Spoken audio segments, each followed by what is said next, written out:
Hello, Aftershoot community, YouTube, Facebook, the whole world. Hi to everyone. While we're kind of waiting and doing all of our clerical stuff to make sure we're set up, feel free to drop a comment. Let us know, I don't know, something interesting. What are you most excited to learn about today? Or where are you checking in from? And I'm going to just verify that we are ready to go.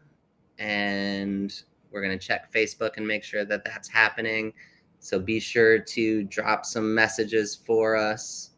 Let's see, Aftershoot community, are we live in the community? We are not live in the community, so we will share it into the community and make it happen. But thank you guys so much for tuning in. This is a really, really special. Yes, Johnny. Thank you, Johnny Guerrero.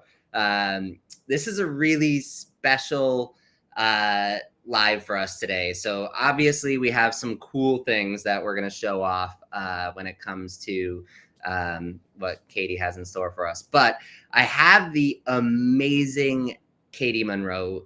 She's hiding backstage right now, about to bring her out. But we're going to be talking about a lot of really cool concepts that we can all just gain some knowledge from, especially when it comes to growing your business, marketing, and all of those sort of things from what I would say is a master at it. So Katie has done an amazing job growing and scaling her business.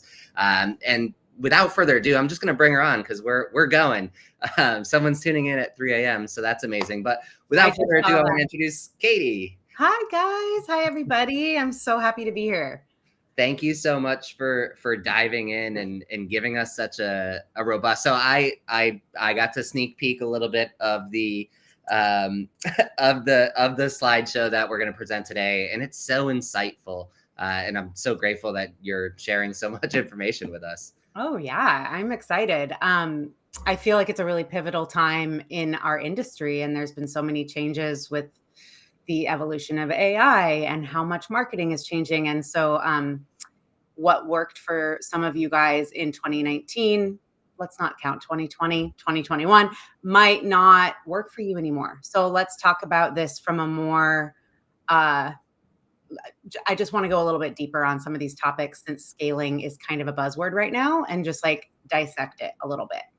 Well, I mean, and that's the thing, is that the market totally changed, right? So from 3 or 4 years ago, anything that worked in 2019 is subject to debate today. I mean, whether it actually happens, maybe besides like SEO, because that's always just the way to garner attention. But generally speaking, so much of our marketing efforts have had to adapt and adjust to the new age. And you're a pro at this. I also, I like to think of myself as a pro at it, but I also work really hard at it. And I put a lot of like time and energy and intention into it. And I think sometimes that gets lost too as photographers, because if you don't have your stuff dialed, you're reeling, you're editing till 2 a.m. on your bed. Like, no, there's just so many ways that we can feel depleted. And so I kind of want to talk about a few things that have worked for me, and not even a few things, but like the foundation that I truly believe is what all of us need to consider really thinking about after today. Just like kind of, okay, let me think about this. Because the industry is changing, because the economy is changing, because AI has opened our world and opened up.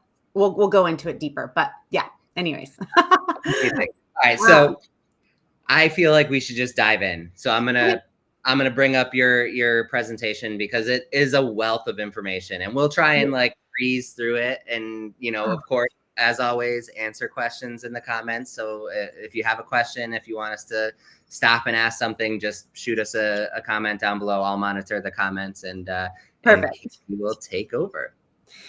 Awesome. And my goal for this, everybody who's here, is to create an interactive presentation for you. So please drop things in the comments. We can stop and ask questions. Like, this is more about guiding you guys through something that leaves you with actionable, inspiring information where I hope you actually, think about it when we're done today. So let's dive in. Oh, do I have control of the deck? Yeah, sorry. Yeah, you're the. I'm sorry. All good.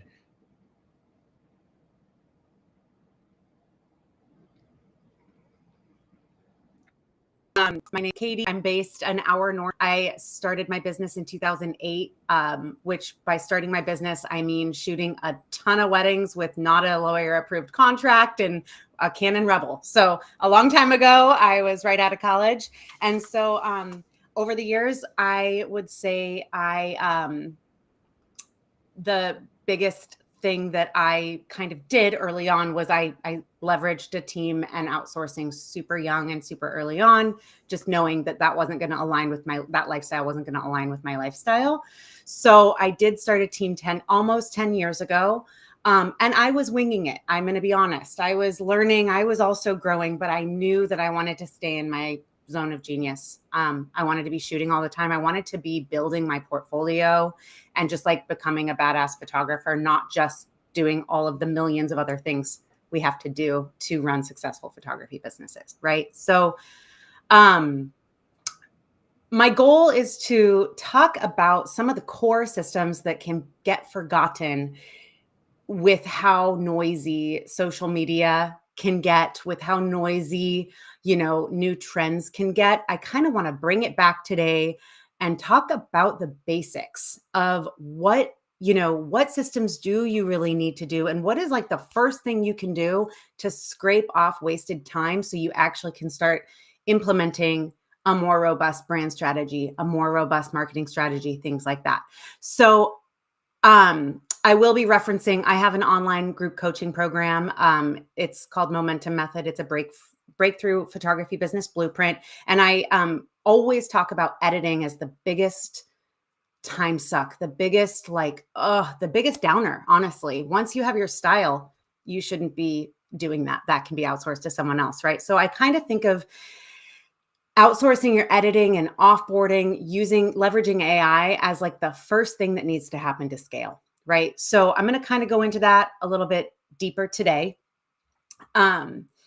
and talk about why I think leveraging AI is just so brilliant, and ways to do it without feeling overwhelmed. Or if you are here and you haven't used Aftershoot, for example, I want to demystify some things. And then also, if you are using it, I want to demystify some things. So I have a wedding and lifestyle brand where my preset has been literally dialed for a very long time because I had a team before AI was a thing. And so when I was creating anchor images in Lightroom, we have thousands and not thousands, hundreds of weddings, but just thousands of shoots in this preset, right? And so when you start feeding that into an AI platform like Aftershoot, you're going to get consistency with that much work behind it, right? And some of you might be thinking like, oh, well, that's stressful. Like I'm toying with a bunch of purchased presets. The best part of starting with this software is you don't have to make those decisions right now.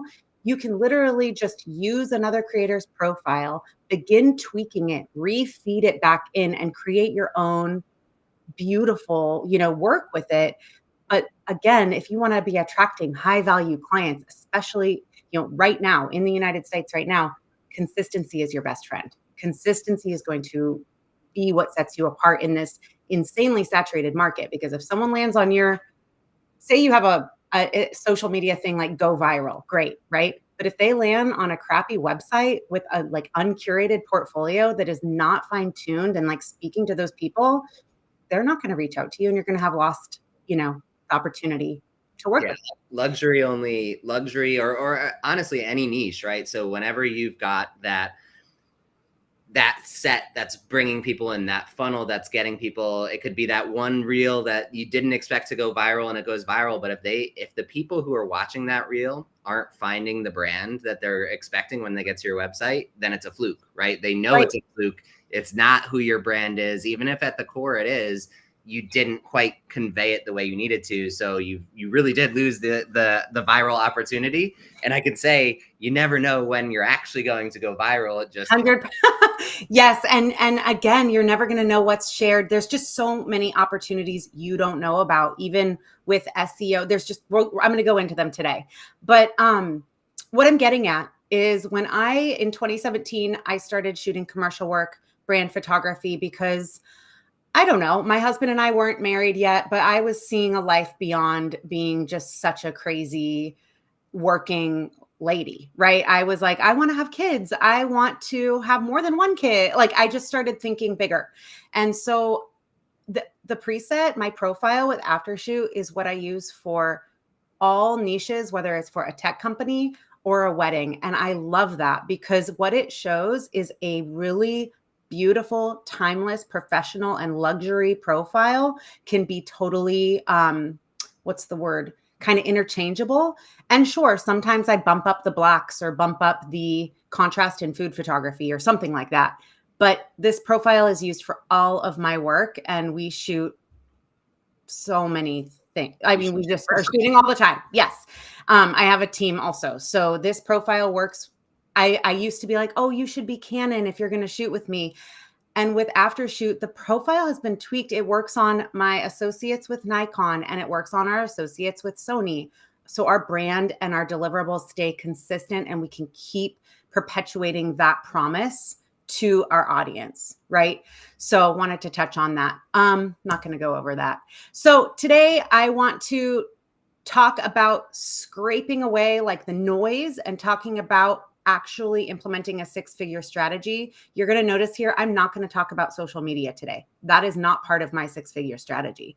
My six-figure strategy is first and foremost sitting down and thinking, all right, I am basically the CEO of this. I'm the lead photographer. I still love photography, but I have to stay in my zone of genius. I have to only be doing the top, right, 5% of what I should be doing.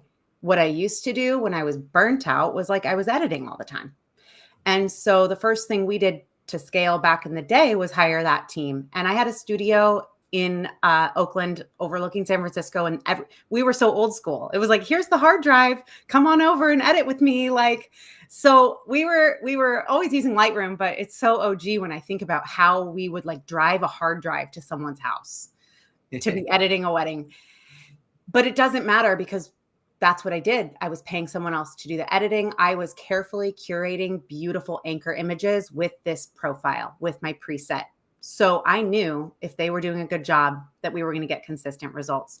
Now that we're taking a little bit of the human out of our editing processes with Aftershoot and with AI, I still believe that you need to have a dialed digital organization system so you can like really crank stuff out. And so, oh, great, AI can edit my photos. But like, if you don't know where they are and you don't have a good system, you will easily get overwhelmed with Aftershoot, right? And so we'll talk about this towards the end of the presentation, but I want to talk about like some basics that I have found that have really, really helped me utilize Aftershoot down to the nitty gritty. Like we process multiple shoots on the platform at a time, going to the cloud, going to our master desktop drive. Like I want to talk a little bit about that right now, because I also have incorporated humans into how we utilize Aftershoot just to be a second pair of eyes before things are sent to our clients. And so you can do it however you want, but I have found that, leveraging AI is also going to mean if you're really unorganized and if you're really overwhelmed and if you're super burnt out, you still need to step back and be prepared to like create a framework so that you can utilize this software and slay the rest of this year, because it's about to be busy. Well, this time of year, right? Exactly. And I think one of the coolest parts about that, right, is that this framework, right, it's so important to have a beautiful framework, and this is going to set them up for it. And even if you're burnt out and you're crazy and you're behind schedule and all the things, if you can literally just set aside a few hours, right, because what you're about to show, I kind of glanced at it, you could probably initialize this framework in a few hours. Yes. And you'll be so much more organized, and it'll be so much more easier to track and just keep things in the pipeline and not be kind of like, when you get burnt out, when you get overwhelmed, it's very easy to lose track of things, right? So you have one client who's like, where are my photos? And then you have another client who's like, where's my album? And this and that. And if you don't have a system in place, you're going to focus on one thing and forget about the other. And then the other person's going to be mad. But if you have the right framework, you can absolutely keep everybody moving through the pipeline at the same time.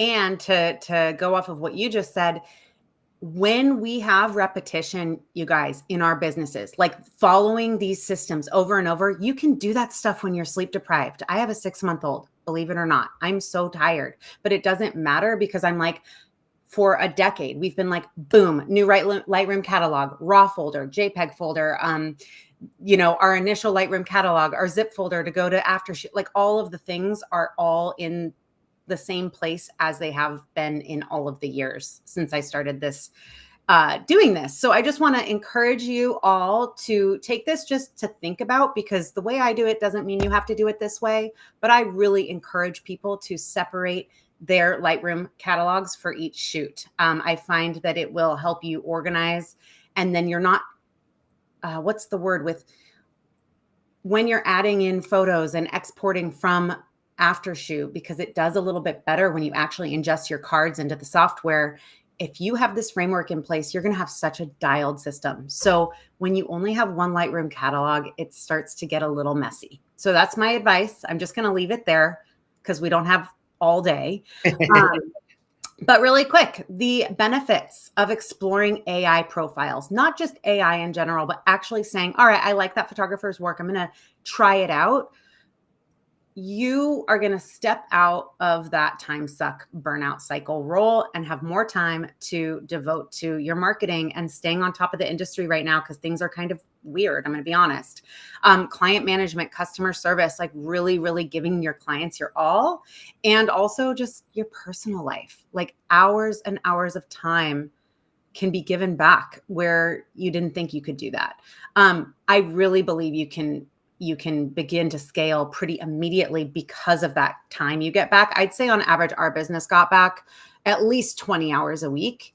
So if you think of a typical work week in our culture is 40 hours a week, I don't believe that's true for a pro photographer. I think it's more like 60. But that being said, I got time back. And so for me, that's a form of scaling. Time with my family, time to sit on the couch, like relaxed and not like thinking about work. Big. And then also scaling your income. I mean, if you are not worried about editing, think about how much more you can take on. If you're not drained by editing, think about how many more systems you can focus on fine tuning for this winter so you can scale up and like up your prices and price yourself for profit. Just food for thought. Lastly, like let's talk about client experience. I mean, if you have in your contract that you have up to 12 weeks, then under promise and over deliver. Utilize AI to get your galleries out and like to your clients, get reviews while they're hot, get testimonials, get video use this time to bring your business up to the next level. Right. And so this is kind of the way I think about our transition from not having AI in my life to having it. I think about it from exhausted to empowered. So the first step is, learning the basics. The good news is Justin has 1 million videos and you can basically teach yourself. Two, I truly recommend your Lightroom catalogs are separate, and it doesn't mean you have to go back in time, but from this place forward, feel free to email me or DM me. I do have a lesson and a PDF on this I can share with you. I also have a blog post live on the blog right now on how to do this in Aftershoot for you guys to explore. Then you're going to create a folder hierarchy system, which I'm going to show you in the next slide. Finding the right company for your culling and editing needs. We're talking about Aftershoot. I have not found any software to actually get all of our needs done. Their culling is incredible. I cannot recommend them more highly. And then lastly, you need to test and leverage and repeat and refine with any AI, right? So I'm going to just breeze through the next slides, but I think the first step here when we talk about growth and scaling is the first thing I would say to someone before we knew about AI would be like, well, it's really time to fine tune your style. The best news for those of you who have not done that is that you don't have to work for 5 more years doing a bunch of free and styled shoots just to build your portfolio and build a style. You can start exploring them right now. And I kind of go into this in another training I did recently. You can explore that too. You can give yourself a budget and say, oh, that was a little dark for me, or this. And once you find one that resonates, then you can make it your own. You might want to change some things and tweak it. But the best news is this is an immediate solution to your problem, right? Um, so preparing the back end of your business to leverage AI software, probably I would dedicate a half day to it, like during the week, and then you're set. So I think it's crucial for AI workflows to do this. So I will like give you a visual. I call it a folder hierarchy system. What that means is, we've got our cloud backups with Backblaze. We've got an 18 terabyte drive, whatever. It's like 2024, all the niches that I shoot within the niche, all of the names, and within each shoot, raw, the name of your Lightroom catalog, your exported edit folder, and then um, we always end up if I'm sending something to someone else to view, we will export the catalog with smart previews. So think of it as a hierarchy system, right? Almost like a triangle coming down. So having your pre-structured folders will make your experience with Aftershoot so much easier. So the first thing I do when I get home from a shoot, I pull out those 2 SD cards. I have 2 card readers. I have kind of my main computer, and I have my processing center up there. So it kind of is like, I kind of have it separate because I'm a weirdo like that. But I don't just pop them into Aftershoot. I go to 2024, elopement, Jack and Jill, raw. I have my folders ready so that we can just point Aftershoot to completing the rest of the folders, right? After the culling has been complete, we export there. If you guys have questions on how we use Aftershoot for culling, please feel free. I feel like our system's working so well for me right now. It requires so little of me, and I found my flow with it. So if you guys have questions, feel free to email me. I will answer anything. Okay, so this is just like what it would look like, right? So we just went to a year here, 2022. We have tons of niches we shoot, and in 2022, we shot. The colors are part of our workflow too. I'm not going to go into that. But then here you've got raw, you've got your final edits, their sneak peek and blog post, and then their Lightroom catalog. And then this is their edited catalog, right? So you can get half of that set up before you even ingest your cards into the platform. And then just test, feed the software, refine, test, refine, test. I just say, take the next month while you're shooting a lot. Don't wait to do this until 2025. That's my recommendation. Integrate it now and fine tune, right? So I would say these are the first steps. These are the first steps to streamline and scale your business. Again, even before, the first thing is take all of this off your plate. And the best news is it will free up the time, because scaling your business requires attention to systems and strategies, and it requires a lot of brain power. It doesn't happen overnight, So great. I freed up 20 hours, but I'm going to just say that whatever that looks like for you guys. So I think that what Justin and I had said is, okay, so what worked in 2019 doesn't work anymore. Well, why? Right? I don't have the answer to that. I don't think that any of us truly know, but what I do know is that our world changed, right? Our world changed in so many ways. And the market has become so crowded, so saturated. And the rise of technology also means the rise of more people going into this. And so that doesn't mean that you can't stand out, but you're going to have to work towards it and have a strategy and a plan. And so I kind of wanted to breeze over how to craft your narrative and implement a deeper brand strategy, because without one, your marketing will not convert. And so when I talk about branding with all of my photography students in our program, there's so many misconceptions as a photographer about branding. So many people say to me, well, yeah, my brand is really moody. And I'm like, your brand has nothing to do with your profile or your preset. Your brand is about your messaging and like how you welcome people into your digital world and make them feel at home, right? And so I'm going to just dissect branding a little bit, because I truly believe that is your ticket. Because once you've done the work and actually done the work, like Google Docs, free writes, journals, whatever works for you to like go a little deeper, that's how you're going to set yourself apart from a bunch of people that are using the same ChatGPT one-liners of like, I can't wait to tell your love story. It's like, how many people have said that? We gotta go deeper, right? And Yep. and of course I have stuff like that on my website too. But I'm just trying to say, like, when I say go deeper, I mean go deeper with yourself on what are we doing? Like, what's our brand purpose? What's our vision? Like, all of it. Sorry, Go. I'm going to chime in really quick. I have a couple questions on the editing Oh portion yeah. that I think maybe we can tackle some of those before we get too far in. So Thunderbolt had a really good question. They said, did you keep the editor in your team, or did you give the editor the boot once you took on Aftershoot? No, she's still with me. So we have completely redefined our workflow incorporating AI. Really good question. Actually, so my editor used to do where we would do anchor images. So say like it was a wedding with, I'm going to make this up, but say it was like 1,000 images. I edited 150 in the quick collection, and then they go through and edit the whole thing.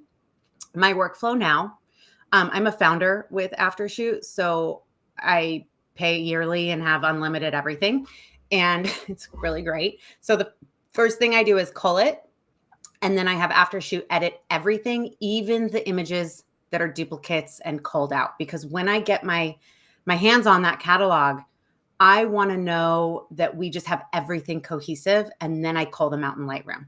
So I do keep all of my raw files. That's a personal choice for me. Mostly because what if someone comes to you a few months later and it was like an awful image on the dance floor or something, but there was not two of them and it was missed. That's my reasoning. I just think with wedding, I keep all the raws.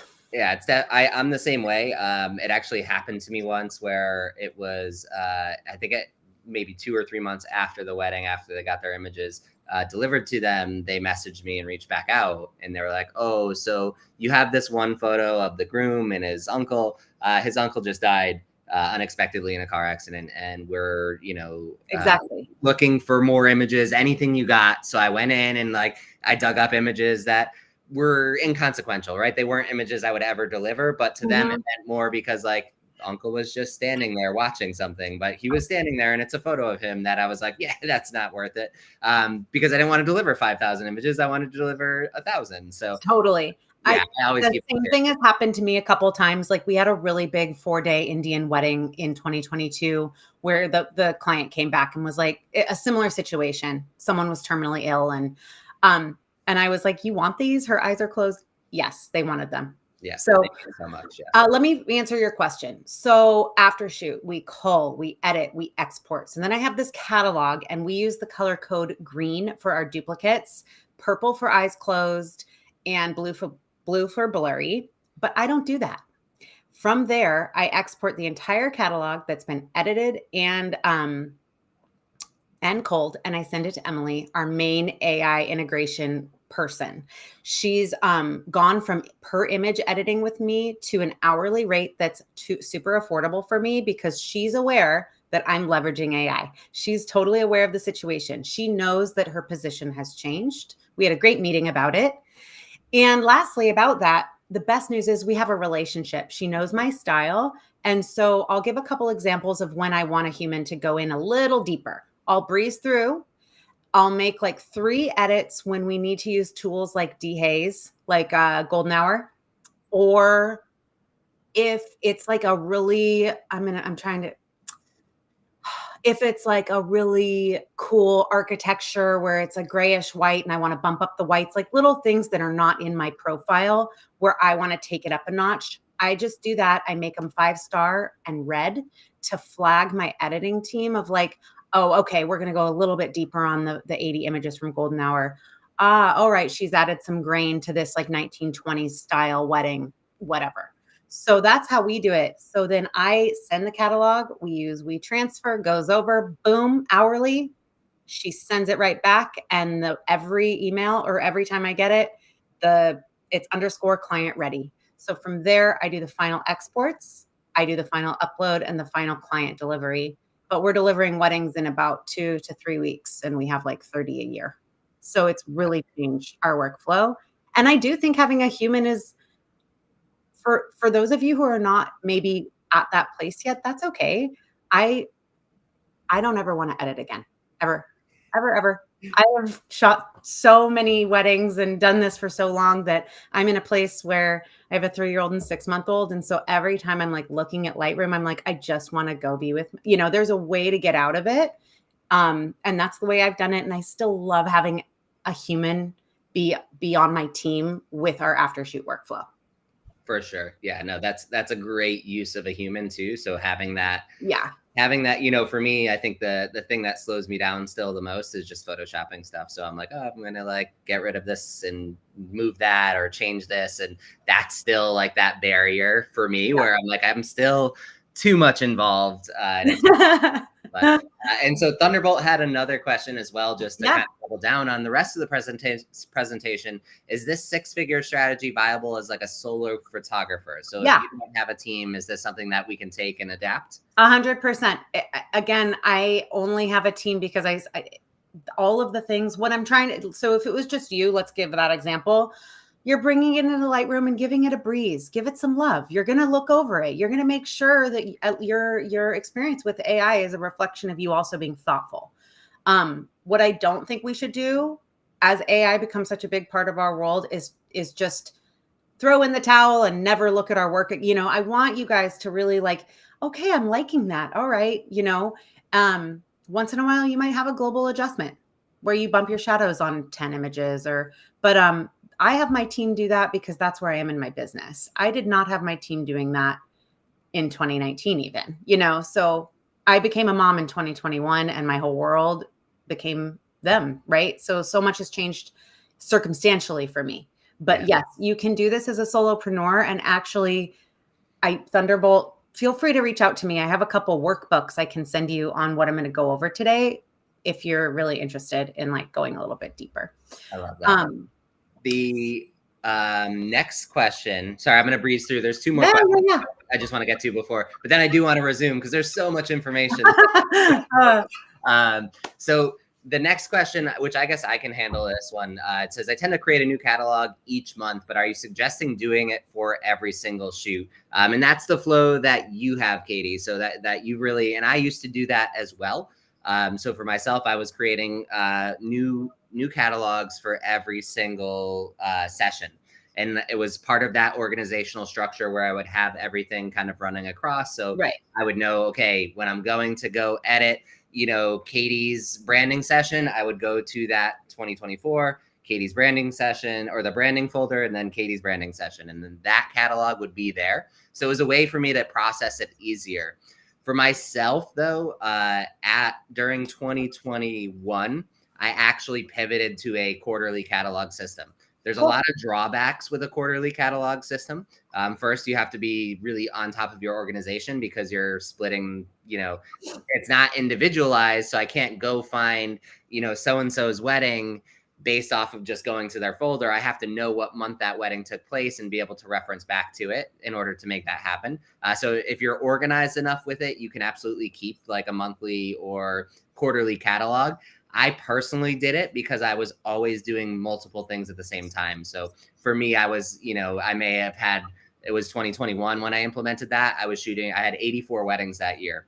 So for me, I had 3 weddings a weekend, multiple weekends in a row. And so I would be doing 3 sets of sneak peeks on Monday. And so going through the process for me of bouncing from catalog to catalog to catalog got a little bit cumbersome, especially if I was like trying to go back and forth from like this catalog to that catalog so I could finish editing here and then sneak peek there and this and that. So for me, it ended up being more beneficial to break it down into a more broader category. So it's not that you have to do it one way or the other, that your system is absolutely super organized. And I would recommend doing that. That's what I did for the first, 12 years of my photography career. Right.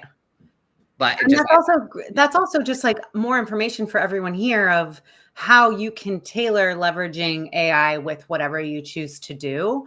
And that's why I just recommend like testing, figuring it out. Right. And good questions. Very good questions. And then the last question is from Allie, and she wants to know, does anyone else not export JPEGs to their hard drive? I use a CloudSpot plugin and I just don't save JPEGs unless I need to go and do something. Do you recommend that? I know I have my opinions, but how do you feel about that? That's a good question. If you have your raws and you have everything saved, why, whatever. When we export our JPEGs, I do keep them on our master drive. I also I do everything at once. So when we export, I'm going to use a wedding as an example. I'm also exporting our reel content. I am keeping JPEGs because we're also, going through and doing our blog post and all of those things. But the other thing that I also do is I export the DNG file selects, and we have a master content catalog of all of our best work also backed up that would be not saving the JPEGs, but I do save them. Yeah, I'm the same way. I like to export everything and just have a folder of it. Yeah. I do the dumb thing and actually go and export them and then upload them to my gallery service instead of using a plugin. I know a plugin would be better, but I do too, Justin. That's so funny. I just love having the copy of it, because for me, Yeah. I don't know if something happens, whatever it may be. I mean, like let's say your gallery service gets hacked and then everything's gone. You could still go back and connect your raws and export and do it. You could make it work. But totally. For me, I'd rather just say, hey, I've already got them all in one spot anyways. But also I still deliver USB drives. So I want to be able to. That's amazing. I didn't stop until recently, but I will piggyback on what he's saying. Just as much as I don't trust hard drives, spinning drives, old school drives, I also don't only trust the cloud. So I like to have both. I live in Sonoma County. It's an hour north of San Francisco. We've experienced so many fires too, where I'm like, I need a physical backup in multiple places. I need this. So I'm on the tip of saying, do both. That's my recommendation. If I were to really give one, to be extra safe. Again, extra safe. Love it. And then actually there was one more question that just popped up that I think is super relevant. And then I promise we're going to go into marketing. This leads us right in. So how do you manage the marketing content versus what you deliver? High Degree Media is saying, currently I'm creating 2 different folders and have duplicate pictures on the hard drive. So like one that's going to be like the stuff they market with, and one that's, do you have an organization system for that, or?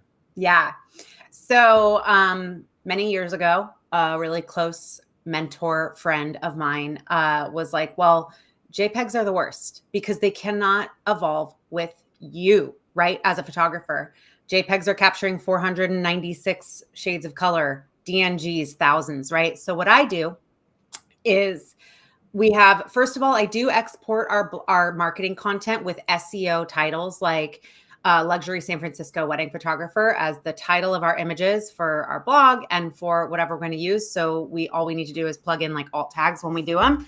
But further, I go into our highlights reel that we send clients, like our sneak peeks, our best of the best. And I export those into another folder hierarchy system that goes from 2013. That's when I started doing it, all the way to 2024. And it's our DNGs from each shoot, but not all of the raws. So from a wedding, you're looking at like 300 to 500 for our really good weddings that we want to go back to, but most of the time, like 100 images from each shoot. And so we have a rolling master content catalog that is all of my DNGs, where I've been able to, from that day, feed all of it to AI and have everything aligned and brought up to speed. My work used to be actually a lot lighter, and it's evolved over time. So I hope that's not confusing, but yes, within delivering to the client, I'm also thinking, let's be done with this shoot now. What do we need to do? Like, let's export everything we need, back it up, and have it in the cloud and on our drive. Yeah, I use collections for that inside of Lightroom. So for my marketing stuff, which I don't market much anymore, but my marketing stuff, that's what I would do, as I would flag them, and then I would create a collection with just those flagged images from that wedding. So I could say, okay, I'm going to make a reel, and I also do it for portfolio images. So like stuff that I'd like to put on the website eventually, I have a separate one for that. So then they get their own collection, and then I will export them separately to a different folder. So as I'm editing and reviewing my images, I'm like, okay, flag that one, because that should go on the website. Flag 100%. That one because that's going in a reel, and then export it to a separate folder later. And that's basically what I do. Guys, I use the quick collection. The shortcut is B, so it's super easy. That's another way I integrate humans in with AI. So when my team is going through and they're just going quick through, they're going B, B, B, and they're kind of creating a story and creating our highlights reel. From there, say it's like 200 photos. From there, you're going to get another collection under that's website, and under that's going to be social media. Love it. Okay, great questions. I know. All right, branding. All right, great. All right, I know we don't have a ton of time. I'm going to go kind of fast, and I'm going to skip and really try to get the nuts and bullets here, because again, the tips to remember before I start, the industry's changed. So what you did, you can't expect different results if you keep doing the same things over and over again. So cultivating a brand strategy is what comes before you're creating marketing that actually is going to work for you guys. So to give you a visual, when customers trust your brand, they're more likely to invest. How do we build trust as human beings? Consistency and predictability. Oh, wow. Okay. And it happens subconsciously a lot with branding. Your tone, your style, your visual elements, all of that. So if we were to look at, how we, manage leads in our actual funnel as artists and photographers, the first stage is to attract and draw in the right people. And that starts with your brand strategy, driving traffic, branding and marketing, I guess. But then through your marketing, engaging with your audience, blog, social media, networking, all of that is your interaction. But first you need to attract, and that comes with your brand. So if I'm going too fast, please interrupt. Please ask questions. Okay. I'm going to kind of breeze through this. Hopefully there's a recording. But okay, great. So as photographers, let's really step into that role as photographers, what we do. What comes to your mind? What do? You do so much more than take photos, and that is your brand. You've really got to think about it from, I think, a deeper level. So I want to identify misconceptions about branding and dismantle those false beliefs in our industry before we move on. So I think the biggest mistakes photographers make with brand strategy is they just think it's visual. Your colors, your logo, all of those things, those are part of your branding for sure. But the bottom line is branding is all about communication, how you communicate about, your offerings, how you communicate about taking care of your clients, how you communicate about the guidance and process you're going to lead them through. Because at the end of the day, they're not just paying for like a service. A service is like getting your car washed, right? A photography journey with someone is an experience. And that is what I'm trying to convey to people, that if you haven't really thought about these things, now's a great time to, start thinking about it. So the other thing is, what I see is most people think the main reason to take it seriously is just to look professional. And like, okay, I rebranded and it looks so good. And that's not why. We want you to communicate to the audience that you want to hire you, right? And so some people might really feel like they have imposter syndrome around this. Well, fake it till you make, you've really got to like own it and get it, use people like me, use the Aftershoot community, but like own it and go with it, because brands have a tone, they have a feel. It's like your vibe, right?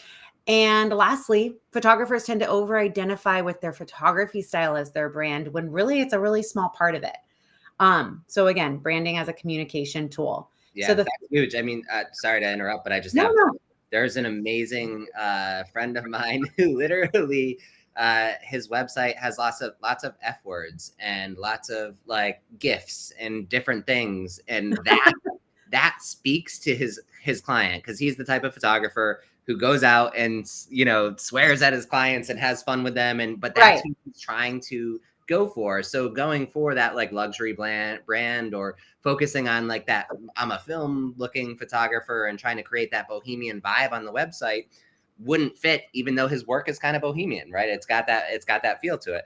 But his clients are really, they get to his landing page and they're like, oh, Gossip Girl, I'm in, right? So like having that connection that your clients, when they get to you, find is huge. Yep. And like, I could go into this in depth, but like our ideal clients are professionals. They are young professionals, mostly in tech, mostly in San Francisco, and they are busy. So my ideal client wants to be taken care of from the moment they pay their retainer to the moment their photos are delivered. And that's a huge part of my brand messaging with Create Photography, our wedding brand. And if you were to go to my website right now, you'd be like, oh, I see what she's saying, right? And of course, the colors, all of that kind of evoke a feel, but it's really coming down to like our copy and the way we speak and communicate. So again, loaded, huge topic. So I'm going to break this down into kind of the 3 main points to just think about and then kind of move on. So the 3 main points I want you guys to understand to begin cultivating an authentic brand and feel in your business, in your photography business, and begin attracting the clients you actually want to work with versus the people that are just like skimming for your price sheet are number 1 and huge, genuine connection. You need to understand what it is you want to communicate to people. So if you're just talking about your photography, nobody cares. They want to hear more. They want to hear how you're going to solve their problems and help them feel comfortable, and like that her arms aren't going to look fat, like 1 million things, right? So think about that. And you want these ideal clients to feel an immediate connection to your business. So the first phase of that too is figuring out who you want to work with. And I'm not saying this is going to happen overnight, but these strategies really do work. Next is dialing in that core message. Your branding needs to be driven by a core message over and over again that allows these people to keep finding you and show them that they're in the right place. The marketing you take from all this is what's going to draw people back in. And then lastly, like a long-term plan. A brand strategy is a long-term plan developed to help your business achieve certain goals. So what does it look like for you? Genuinely, what does it look like? Do you have a 9-to-5? Is this a side hustle? Do you want to leave that job? Are you a full-time photographer making $50K a year and like really wanting to hit 6 figures? Like, how are you going to get there? And what's the long-term plan? Do you want to keep going, right? What's it going to look like? But furthermore, it can be really exciting. Like brand consistency is a key part of your strategy. And by continuing to repeat and move forward with it, it can totally evolve. But just keep in mind consistency and connection. So setting an intentional foundation to attract high value clients that you love. High value meaning they value your time, they value your work, and they value the experience, not just the service. So authentic branding is going to say that to them. It has something meaningful to say. It showcases, what you're about, what your business is about, what your values are. And then ultimately what all that does is it shows people who it's for. So even if you've only shot for 2 years, it doesn't mean you cannot attract luxury clients. Your brand is the foundation of that. And I have to add this in. I didn't think about this, but I also want to stress how important it is that we are always working towards our creative goals and gathering that. Like, I'll give an example of what I mean by that really quick. I had years when I lived in Oakland and San Francisco where I was really bummed out that I wasn't getting more gay weddings and more mixed race weddings. And like, I was like, what? I've shot like 400 weddings. Why am I? Oh, well, when you went to my portfolio, what did you see? Right. And so I had to look at myself and be like, just because I'm a pro doesn't mean that I get to just like get everything I want. And so I reached out. I reached out to other communities and I offered some free sessions. I offered some like beautiful San Francisco couple sessions. So I got that on my website because I was not attracting the clients I wanted. I want a really diverse portfolio and I have it now.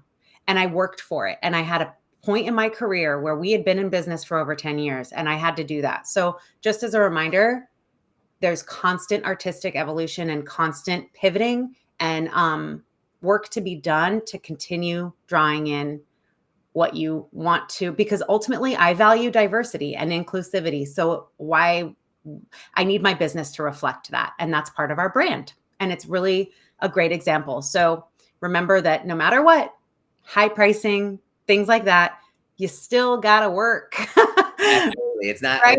It's not a catch-all. Exactly. And it's funny you mentioned that because I actually, my my portfolio online was a lot of just couples of all body types.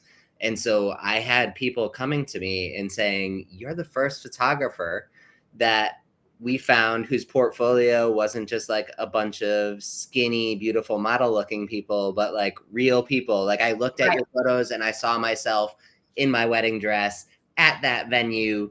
I saw what I was going to look like and I booked you. Right. And like, that's the thing. Awesome. They're visual at the same time. If you only have one, type of person on your website or type of couple, you're only going to get that type of couple. So if you don't really diversify and make sure that your branding also shows entirely inclusivity and different body types and shapes and ethnicities and everything, you'll also struggle to book outside of what's on your website. And thank you for saying that, Justin. That is exactly what I'm trying to get to you guys. Like, if you're stuck in only booking like hetero white wine country weddings, like you got to think. And when I say doing the work, that's what I mean. It's like, okay, well, I'm booked out for 2024, but I have time to do some Thursday XYZ shoots to bring it up or whatever. And the moment I did all that, then our audience was even bigger. Then we were speaking to even more people. And it was just, and it made me feel good. It made me feel like, okay, our business is aligned with what I care about in the world also. So we're getting to some really juicy marketing stuff. So here we go. You're doing all of this branding work, right? And you're thinking, well, but why? Well, because all of this is going to go onto your website, in your voice on social media, in your voice on your blog. I mean, the list goes on with whatever channels you're using. And, so again, that trickles down. So to cultivate authentic marketing that connects with them, you do need to be able to communicate the key pillars of your brand. So why the work you do is valuable. Telling someone you're valuable does work, but it has to be done strategically. How you'll add value to their lives, what you believe in and what you stand for, your style, tone, and vibe. I think there is a way to do all of this and keep your audience really large. So just some food for thought. So your brand pillars, what I kind of like to think about, and I'll just throw this out there because it's so much info, but like your brand vision, like where you want to be in the future, your purpose, how you solve people's problems, your mission, right? Actually having a mission statement can be really powerful because you can use it over and over and over again. We have it as our closing slide on all the reels we make. I have it all over my website. And for my wedding and lifestyle brand, our mission statement is, if I can remember it, we build, oh God, I'd need to pick up my website right now, but it's a very short, and it's about creating connection and experience with people with honest photos, basically, in a nutshell, and said better. But my point being that repetition and the kind of consistency do help build trust too. So your brand pillars, this is how Justin and I wanted to talk about, attracting high level clients. So your brand this is the building blocks that's going to guide your business decisions and shape your marketing messages and help create an emotional connection with potential clients that are great for your company. And so your brand is what is going to define the things that set you apart. And that is what I'm talking about in 2024. That's what you need to be focusing on, is what is setting you apart from the other thousands, hundreds. I mean, we live in the Bay Area. It's insane how many new photographers came out of the pandemic where I live. So I don't know about you guys, but I just have to touch on, demystifying branding, basically. So in competitive industries like ours, brands are essential to grow your company awareness. And again, it's a point of connection and communication.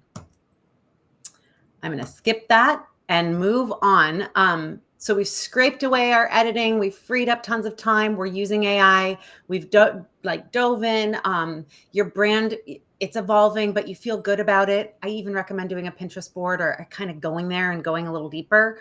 And then the foundation for your marketing. So you all know this.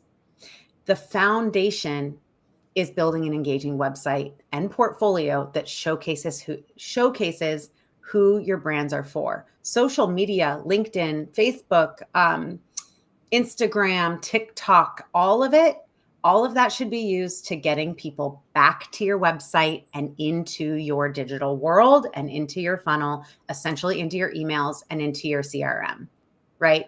So the foundation for your marketing is your digital storefront.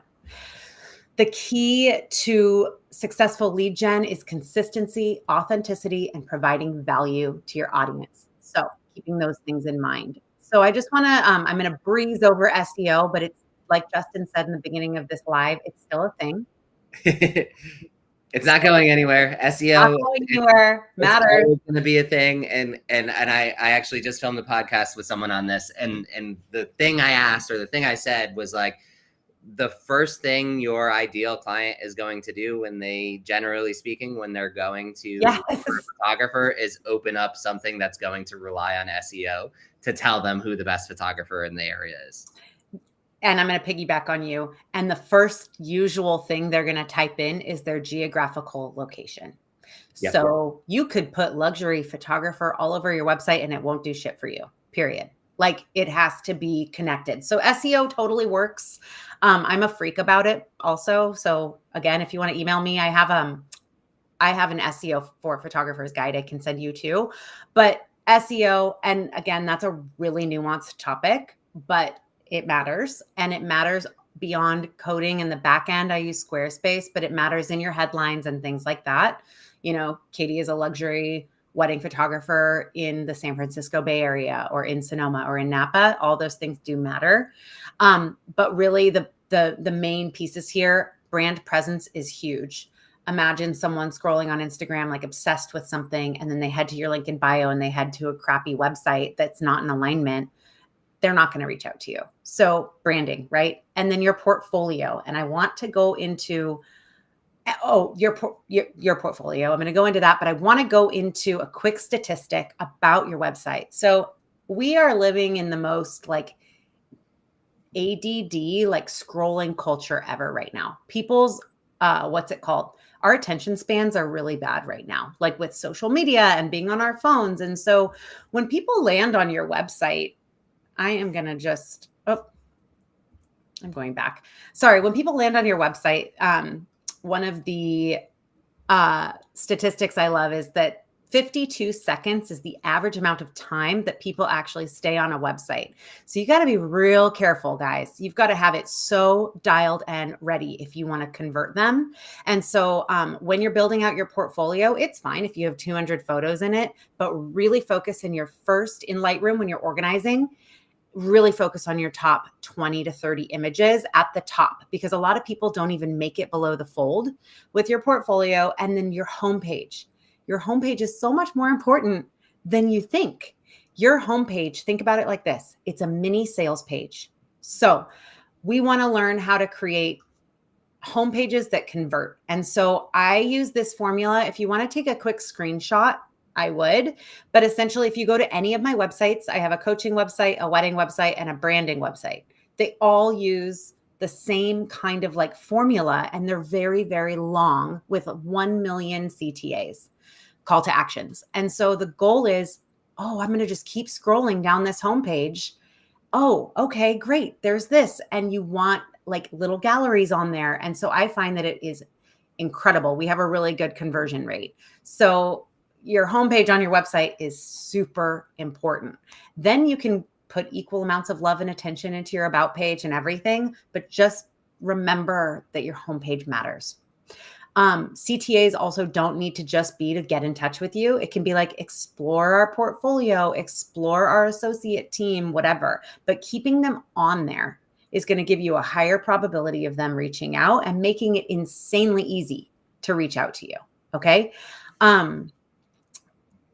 I am going to skip over the 3 E's, but essentially I was going to talk about when we create content on our website and for our brand and our marketing, I like to follow the rule with our team called the 3 E's. So every piece of content you create should educate, excite, or engage your target audience.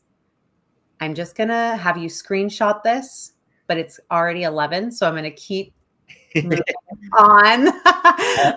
Good. I have an extra few minutes too, so we can.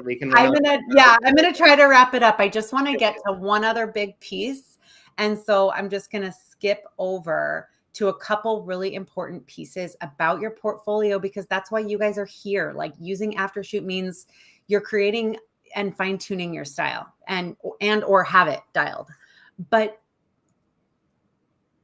a high quality, diverse portfolio is critical. Like, it's just absolutely so critical. And sometimes I have photographers come into my world that are like, I don't get it. Like, why can't I break into it, like the $10,000 market for weddings? And I'm like, looking at their portfolio, I'm like, there's like 8 pictures of the same bride on one part. They're all edited differently. Like, that's just not going to fly.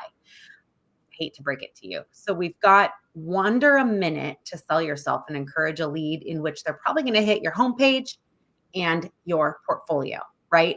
And so it's such little time. So are you curating an experience for your target audience? Are your images resized properly so it loads really fast and doesn't bum anyone out and like be all glitchy?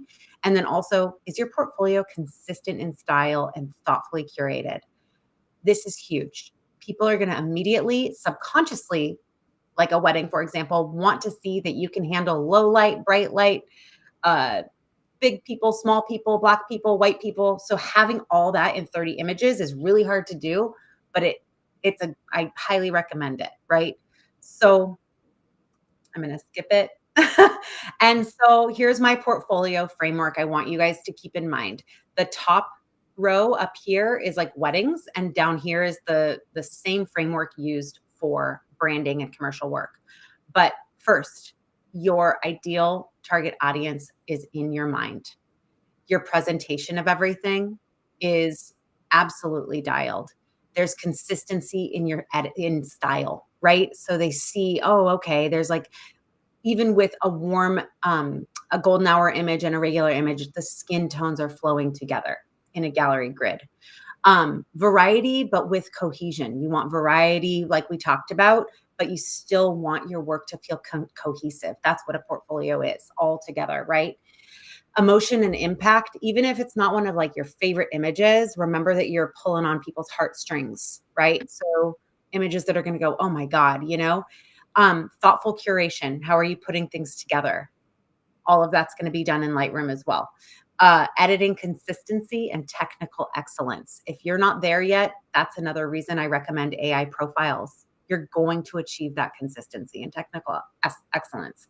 And then lastly, SEO, tech, and CTAs within your section are really important. And then I guide you through. Oh, go ahead. Yeah, and it's important to just bring it up too. As photographers, we get really attached to work, right? It's very, very easy for us to have known how challenging an image was to create, and we get really proud of that image.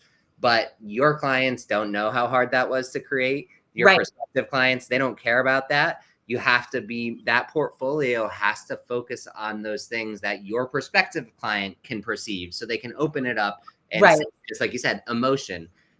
You pull out the heartstrings, right? Consistency, diversity, all of these different factors. But it shouldn't just be, and I made this mistake a lot early on, where I was like, oh, this is the best photo, it's lit so good, and like, flash and this and that, and at the end of the day, it didn't help my clients want to book me more, because they didn't see themselves or see what I was seeing. They just saw, oh, wow, that's a different looking image. Totally. And I think what we all do, because we're human, is we fall in love with certain clients, and we really connect with certain clients. And then we have this like emotional connection. So another big recommendation I have, when you start getting that technical excellence piece down, have a pro photographer review your portfolio, email me. I'm happy to help you. Like those type. I have my portfolio reviewed, because I'm an emotional being. I get so like, in love with people, I really like having outside people kind of critique it. It doesn't mean you have to apply everything. I'm going to make a couple more points and then wrap up. I don't think we're going to hit everything, but I'm going to get a couple more points so you guys know what I mean about variety with cohesion. So down here, I mean, all of these companies are super different. This is a vape company. This is a healthcare line. This is a personal trainer. This is a TP rental in Northern California. This is a breast cancer lingerie line.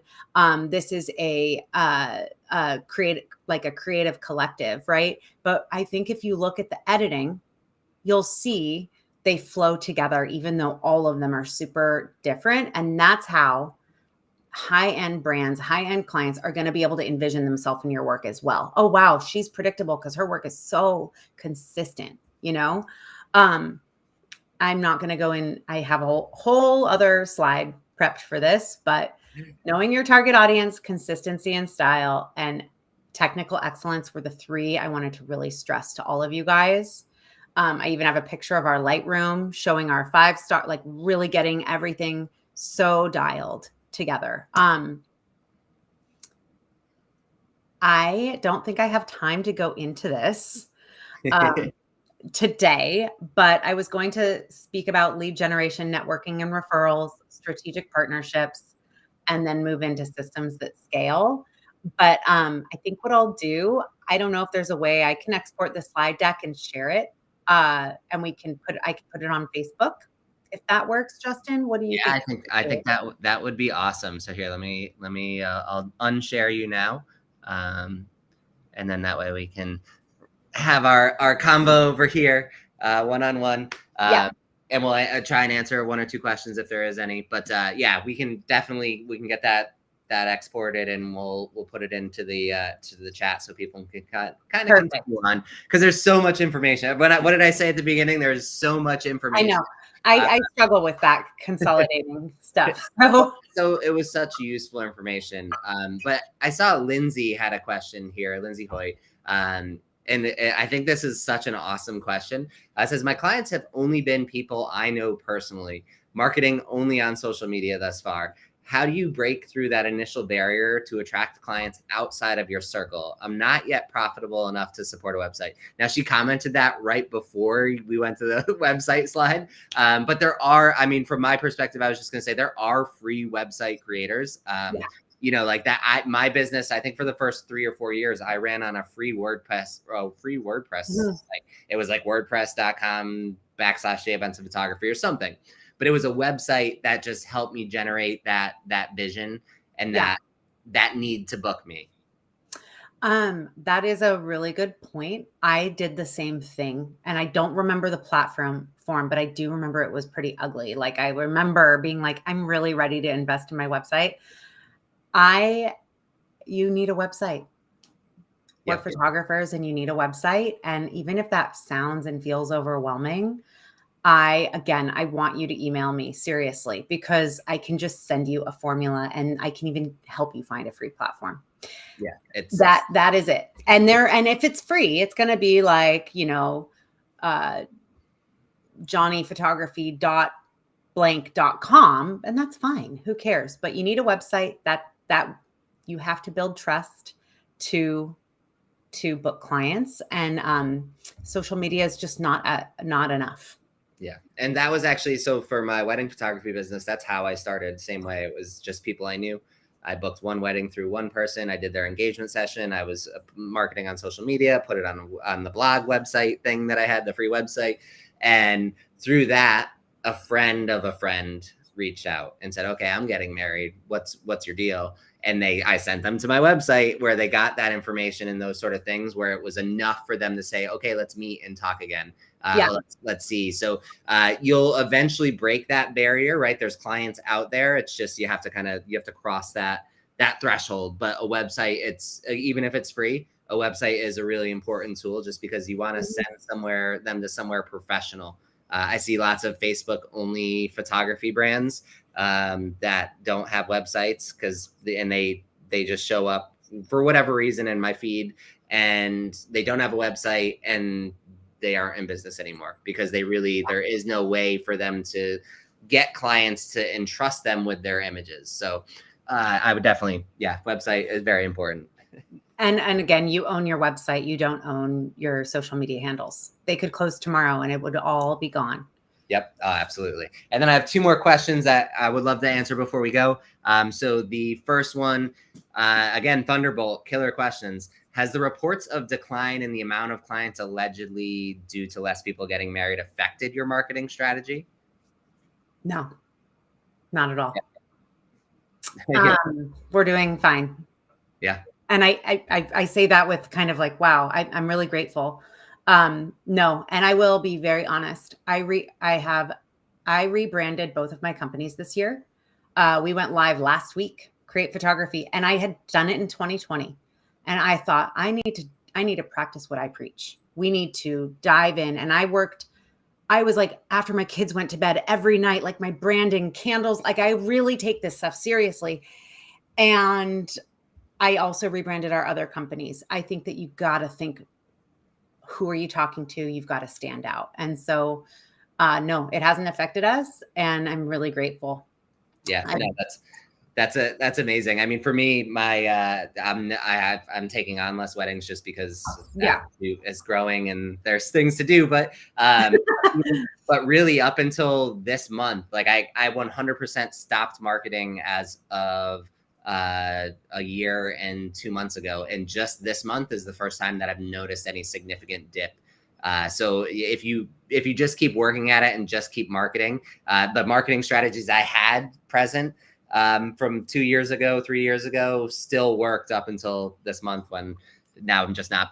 If you look at my social media, I'm like trying not to post weddings so people don't book me, right? Like that's so much. Yeah. So you get to that point where, but if your marketing efforts are functioning, you will have to make some small changes, right? You're always bound to a little bit of flexibility, but even with less couples getting married, if you're finding the couples, that's your first problem, right? If you're able to solve that problem of, will people that want to hire me find me, then you're good to go, because you should, in theory, be that one who's leading the way, and they build that connection and they feel that through the website right away and book you. So you wouldn't have to change a ton from there. I have one teeny piece of advice, Thunderbolt. So my recommendation, something that's really helped us stay where we are, is dedicating at least an hour a week to your actual website, going in, making sure the SEO titles of your blog, like actually giving your website more attention than social media right now, I think is helping photographers, because the algorithm's not in your control, but we know these other strategies that work. And so I'm not saying don't do social media, but going back to the basics, I think, is really important right now. Yeah, absolutely. I mean, people will book weddings through social media for sure. It's bound to happen, but also the amount of people who just punch into Google, like think about anything that you do on your phone when you're sitting there and you're like, oh, I really want to get this. I really want to get family photos. You don't go to social media and say, where are the family photographers on social media? You usually go to Google or Bing or whatever, and they all rely on the same general strategies for SEO. And you type in, your area family photographer, and the first one or two to pop up are the ones that are going to get booked. So if you put in that long-term strategy, it's resilient. It's resilient. And the first thing that I do, if people DM me, I'm like, get off this platform. The first thing I do is I send them a link via DM to get into a lead capture form, where I'm like, you're in Dubsado. Gotcha. Like you're in our workflow. We can talk more about workflows maybe another time, because that's my other huge piece, is like, once you've got your lead gen, you've got to have a full dialed epic lead nurturing workflow in place. Half the time people put in their form that their budget for photography is $5,000. I don't believe them. And they end up booking a $10,000 package. So you got to think about. That's my next question. So our last question, and then we'll let everyone go. And I appreciate you all for hanging in there, because I know many of you are still here. So Thunderbolt's next question. I just love saying Thunderbolt, you're a champ. It says, do you show packages or prices on consultation first to figure out the scope and then discuss price? Like, are they getting an automatic like pricing sheet as soon as they inquire? Absolutely not. And I do not put my pricing on my website either. My workflow is lead comes in, bounce back immediately. I try to respond to all leads within 2 hours while they're hot. And then I call to action to get on a call. The call is always with me, even if it's with booking an associate. And I guide them through an experience, and we talk about money at the very end. And in their budget, if it's really low, I don't always get on a call. Like I don't get on a call with everybody. So that's one piece. And I sell them on me, my services, my company, how we're going to make their lives freaking epic. And it's going to be a flawless experience, how we're going to be in each other's life for X amount of time. And I get emotional even with our brand clients because they're like looking to scale their businesses, blah, blah, blah. And then I have an email template called Follow Up Magic. It's long. It's amazing. Continues guiding them through. I have 10 sample shoots. I like it's for the people that are really warm. And then I include my pricing folio and any custom proposals I need to do. And I always offer them something to entice them to book. So like taking an hour off and being able to add it on later, or like ways to do it.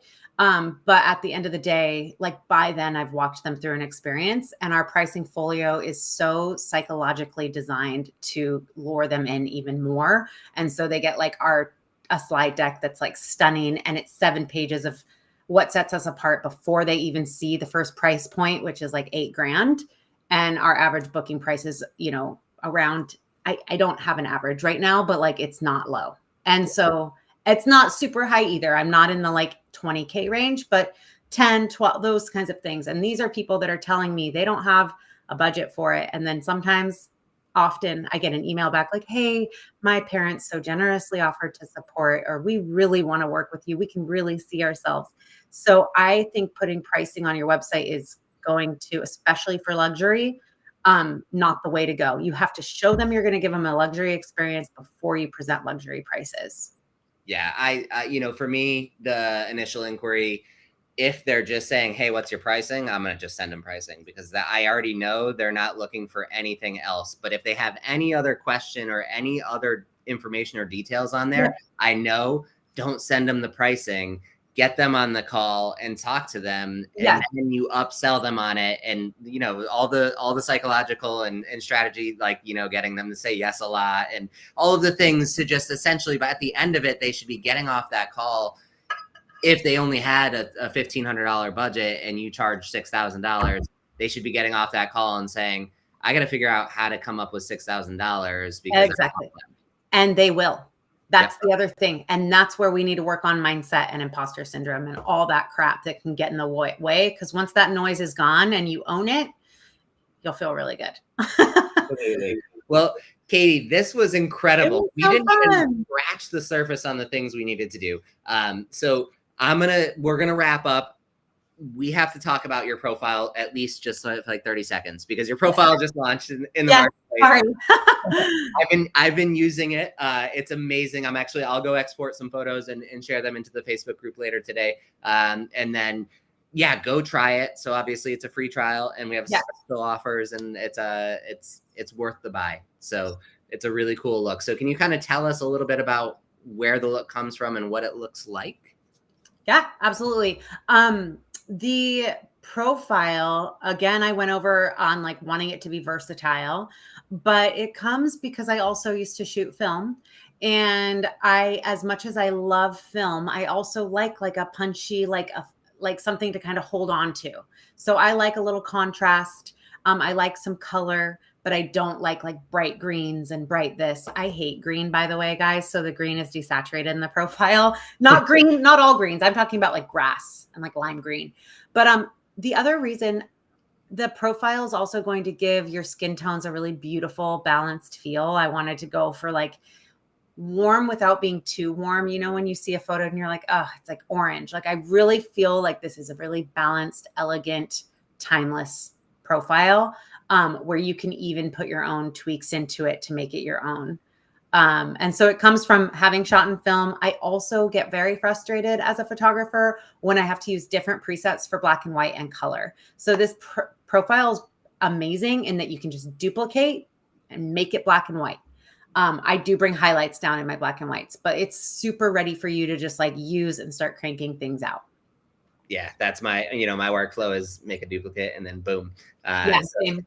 It's really, and the way you described it is perfect, right? Because it's just from using it, like it feels film-ish, but it's not film, right? So it's not like it's not something that's so far in a direction that I feel like, oh, it's going to date itself. It's got that very timeless look. The skin tones are really nice. And you say the greens are desaturated, but realistically, they're still there, which They're still there. it's That's the not other like thing. shifting it way over. Like, you know, Yeah. sometimes the film looks, they go like way off the deep end and the grass is blue now. But this is very much so just a modified green. So just that it makes it hurt a little bit less. Photographers that are here, one of my main selling points on sales calls with clients is to future pace and say, okay, so 20 years from now, 10 years from now, like wherever you are in your life, this image collection is going to be timeless and so beautiful, and not something where a trendy Instagram filter was slapped onto it where their skin is green and, you know, where you're like, I hate these. And so I think that's why I love this profile and why I edit 100% of my work with it, is because I trust and believe that in a decade, it's still going to be beautiful. Yeah. So I actually just shared my screen real quick just to kind of show it off, because you just have to go use it. But I love, like, this is what I was talking about with those greens. It's just perfect. It's got such perfect tones and everything. And what I really love is, like you said, I just duplicated it, right? So this is just right. All I did is click on black and white, and it's a perfect black and white. Pretty. Yeah. And her skin is beautiful. It's not too pink and not too green. That's like my big. I just love the look. It's got such a perfect romantic look and so consistent. Yeah, it's just really, it's just a beautiful one. It's so fun to see. I just love editing style on other people's photography. So absolutely. So yeah, definitely go check out that profile because it's incredible. And then we're gonna have to just resume this conversation another. Yeah, we'll just resume. I don't know, Justin, if you can just drop in the chat. You guys feel free to email me. I will send you this slide deck and a couple other freebies too, and a link to the profile to try it out. And this was so fun.